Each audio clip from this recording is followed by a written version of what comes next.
అటుపక్క ఇటుపక్క దించడం జరిగింది. అక్కడ మీరు అందరు రైతులు ఏమైనా చెప్తే చిన్నగా ఉపాధి హామీ పని నుంచి ఒక చెక్ డ్యామ్ లాగా చిన్నగా 5-10 లక్షలల్లో అది ప్రపోజల్ పెడితే అటు కిందికి కొద్దిగా ఊరెంబట్టి కూడా కొద్దిగా నీళ్ళు లాగుతాయి. పెద్దది వద్దు, పెద్దది కడితే ఊరు మీదకి ఎఫెక్ట్ అవుతుంది. అదే కట్టిస్తే కొంచెం నీళ్ళు లాగితే ఏదన్నా ఆవులకు గేదెలకు పశువులకు కూడా ఇటుపక్క ఉంది అటుపక్క ఉంది. అటు హాస్టల్ కూడా ఉంటుంది, ఏదన్నా అంటే భూగర్భ జలాలు కూడా ఉంటాయి. అది అట్లా పనికొస్తుంది, అది కూడా చేయడం జరుగుతుంది.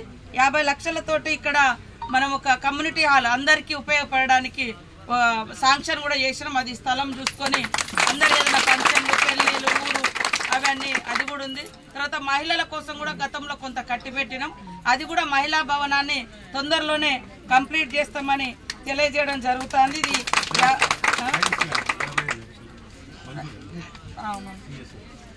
సైన్స్ ల్యాబ్ అని ఒకటి మరి మన పిల్లలకు కానీ మనకు కానీ ఇక్కడ అందరికి ఉపయోగపడేదానికి ఒక 55 లక్షలతోటి అది కూడా కట్టడం జరిగింది, శాంక్షన్ చేయడం జరిగింది.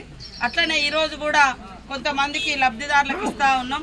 మొదలైంది కాబట్టి అందరికి తెలియదు ఇట్లా ఇస్తారని, చాలా మందికి అప్లికేషన్ పెట్టుకోకపోవచ్చు. కాబట్టి ఒకసారి మళ్ళీ మీటింగ్ పెట్టి మా వాళ్ళందరికీ గొర్రెలు ఆవులు ఎక్కువ ఉంటాయి కాబట్టి అందరికీ వచ్చేటట్టుగా లబ్ధిదారులను గుర్తించి ఇవ్వాలని కోరుతా ఉన్నాను. ముఖ్యంగా మహిళా సంఘాల సభ్యురాలందరికీ కూడా ఒకటే విజ్ఞప్తి, మహిళా సంఘంలో చేరడం మూలంగా అనేక లాభాలు ఉన్నాయి. ఆపద వస్తే మనకు ఒక సంఘం ఉంటుంది, కష్టం వస్తే చెప్పుకోవడానికి ఒక 10 మంది అక్క చెల్లెలు ఒక సంఘంలో ఉంటారు.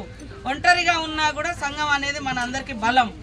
అట్లా ఇప్పుడు ఏదున్నా కూడా అవకాశాలు మన సంఘం ద్వారా అనేక ప్రయోజనాలు ఉన్నాయి కాబట్టి అందరూ సంఘంలో చేరండి.